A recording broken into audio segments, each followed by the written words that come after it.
내가 너희를 정결한 처녀로 한 남편인 그리스도께 드리려고 중매함이로다라고 말하지요. 그러니까 바울의 그 하나님의 열심에 대한 내용을 말하는 건데요.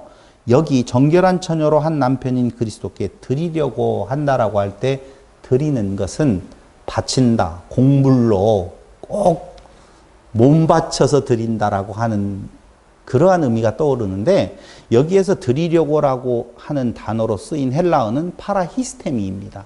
히스테미는 똑바로 세우는데요. 우리가 십자가 이야기할 때 많이 들었던 단어입니다. 그런데 그 앞에 파라가 붙어 있어요. 그 파라는 옆에서라는 뜻인데요.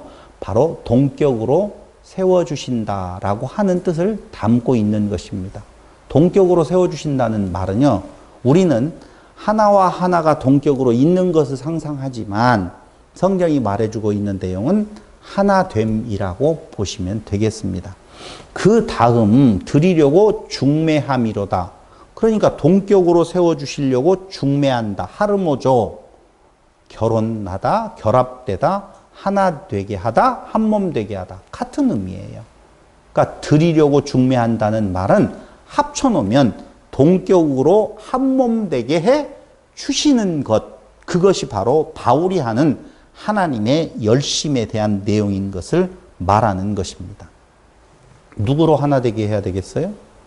당연히 그리스도로 하나 되게 해야 된다는 것입니다.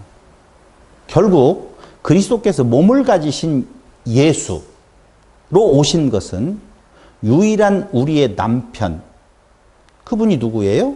그리스도 아니겠어요? 그 그리스도와 그 하나됨을 설명하는 하나님의 열심이라 이렇게 보셔야 돼요. 하나님의 열심은 육체를 입고 이 땅 위에 오셔서 우리를 하나 되게 하시려고 하시는 하나님의 은혜에 대한 아주 강력한 선언이요, 선포라고 보시면 되겠습니다.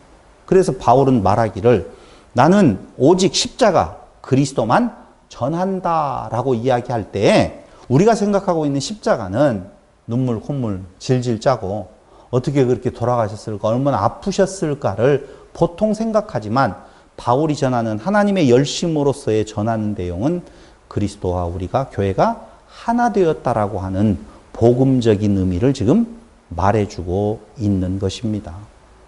그렇다라고 보면 결국은 하나 되어진다라고 하는 말은 자기 부인이라고 하는 것이 전제되어져야 되는데 자기 부인 없이, 즉 자기의 죽음 없이 내 스스로가 하나님 자리에 갈 수 있다라고 하는, 나로서는 생명을 영원히 얻을 수 있는 방법이 없습니다. 갈 수 없습니다. 이게 자기 부인인데요.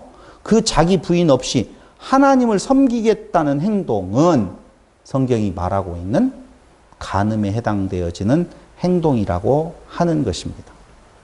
돌아가서 십계명은 지켜야 될 명령으로 받으면 간음이요, 유일하신 내 남편으로, 내 남편 되시는 그리스도로 받게 되어지면 그것이 정결한 처녀로서의 정결한 혼인을 이루는 것이다라고 보셔야 되는 겁니다. 그럼 정결한 처녀는 바로 성도를 가리킬 때 하는 말인 것이죠. 예레미야 3장 8절에 보면은요, 한번 찾아보겠습니다. 예레미야 3장 8절.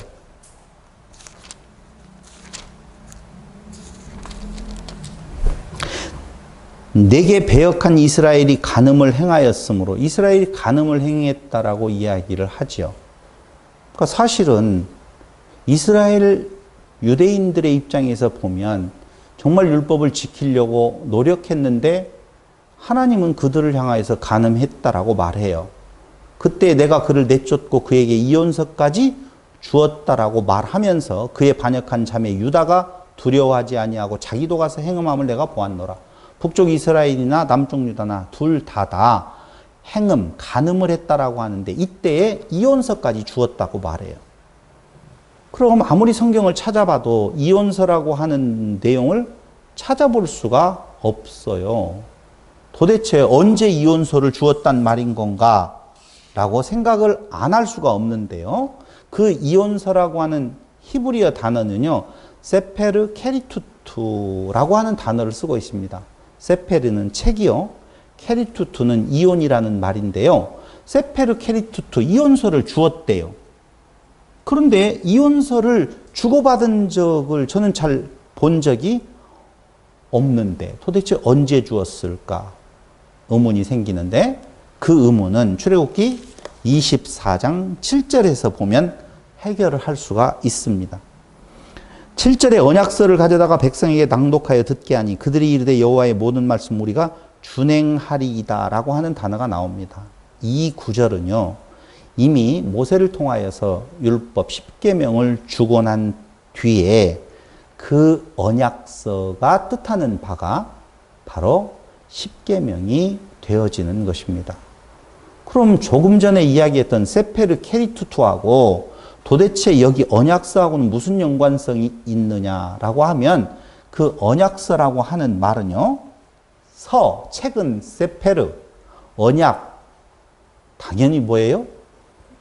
그렇죠. 베리트죠. 하베리트라고 하는 단어를 쓰는데요. 세페르 하베리트입니다. 그러니까 언약서는 주었다는 것을 알겠는데 도대체 이온서를 언제 주었는가? 이온증서를 언제 주었는 건가? 바로 이 언약서가 무엇로 받으면, 그리스도로 받게 되어지면 언약서가 되어지지만 그걸 행해야 될 명령으로 받게 되어지면 이온증서가 되어진다라고 하는 것입니다.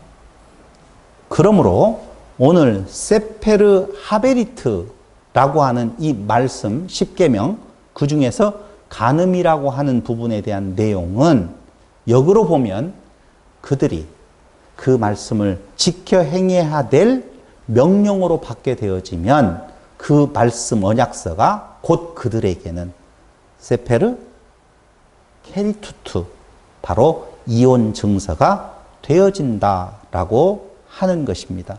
그래서 신명기 24장 1절로 3절, 민수기 5장 23절에 보면 이온 증서를 내어주고 쫓으라고 하는 말은 그런 언약서에 대한 내용을 말을 하고 있는 것입니다.